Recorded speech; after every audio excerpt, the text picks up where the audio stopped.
Breton. Première question, qui était-il, Philippe Mojarot? C'était un chanteur, un musicien, un collecteur? En fait, c'est un peu difficile de le définir parce que c'est vrai qu'il était musicien, mais il a fait du violon petit, donc c'était classique. Il adorait la musique, ça a baigné sa vie, il était imprégné de musique, mais il était aussi organisateur. Il aimait organiser et il était bon pour ça. Donc il avait beaucoup d'idées, bon, il a organisé beaucoup de choses, mais c'est dur de le réduire à un seul mot parce que quand on organise, on pense à justement des concours, des rassemblements de sonneurs, c'est très varié. Et puis ça veut dire faire un peu de relations publiques et tout ça. C'est une vie entière bien organisée. Alors moi je dirais quand même musicien, mais musicien organisateur, pas si on peut dire ça. Et justement, pour le Conarbog, quel a été son rôle déterminant? Alors pour le Conarbog, moi je rappellerai que l'idée du Conarbog, elle est venue en juillet 1948. Oui, parce qu'en fait, elle ne vient pas du Flakjol, qui est un grand festival irlandais avec 250 000 personnes, parce que le Flakjol n'existait pas en 1948. Et en 1948, papa organise un énième, c'était des camps-écoles, qui en fait étaient des stages, qui avaient lieu en juillet à Sarzeau, pour former les sonneurs. Et puis ça discute, et en juillet 1948, il y a donc papa, Doric Levoyer, Jeff Le Penvel, un certain monsieur Level, et ils commencent à discuter des concours. Et ils disent, mais les Bretons ont toujours aimé les concours. Il y avait des concours de sonneurs de couple fin 19e, on voit des photos, ils sont des centaines à Brest en 1895. Et ils disent, mais les Bretons, ils aiment bien participer aux concours. Alors les concours, c'est intéressant parce que ça stimule les gens. Donc ça trotte dans la tête de papa, et en juillet 49, un an après, ils fondent le championnat des Bagadous. Et en septembre 49, ils fondent le premier concours de Canadistan, les 100 danseurs. Et Louise Reparts était là, et ça l'intéresse, et donc Louise Reparts, en décembre 54, reprend l'idée pour créer ce qui va devenir le Fest-Noz d'aujourd'hui, à base de concours, justement, mais c'est pas des danseurs.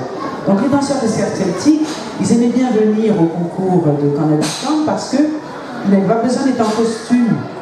Il fallait 1 heure pour mettre la coiffe, alors que là, ils venaient en civil. Donc ils remplissaient les voitures quand il y en avait, en 54, il n'y a pas beaucoup, certains venaient en char à banc. Et ça dansait, etc. Donc l'idée de concours était bonne, parce qu'elle était bien vécue par les Bretons qui aimaient participer. Ils n'avaient pas forcément envie de s'écharper, ils avaient envie d'être là. Ça les stimulait. Ils avaient quand même envie d'être premiers, parce qu'il y avait une inventivité quelque part. Ça valait la peine. Et donc, toute l'année pour le concours, pareil, ils pensaient à tel truc, etc. Et c'était dans un esprit familial et bon enfant, le concours en Bretagne.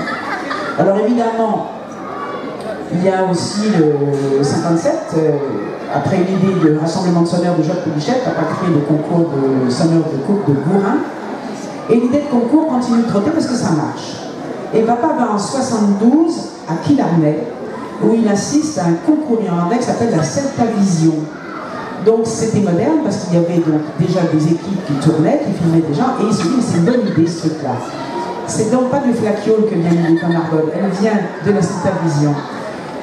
En même temps, en 72, arrive la déferlante Stivell, une déferlante mondiale. Je ne sais pas si vous pouvez imaginer le succès du Stivell. Vous alliez en Espagne, on me disait achetez. Il était connu, mais c'était incroyable.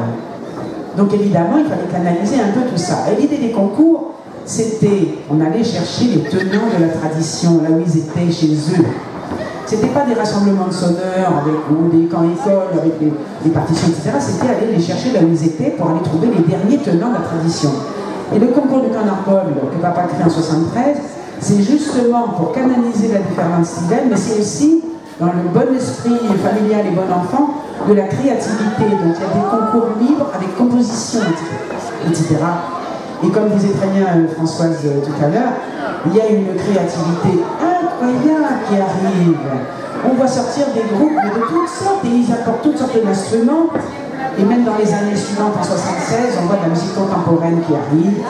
Et il y en a qui sont dans des caisses en bois, à attraper une pièce avec une bombarde à la 2e octave, en jouant n'importe quoi, parce qu'il faut créer, mais c'est une création incroyable. Et c'est ces tenants de la tradition qui font basculer tout ça dans la modernité petit à petit.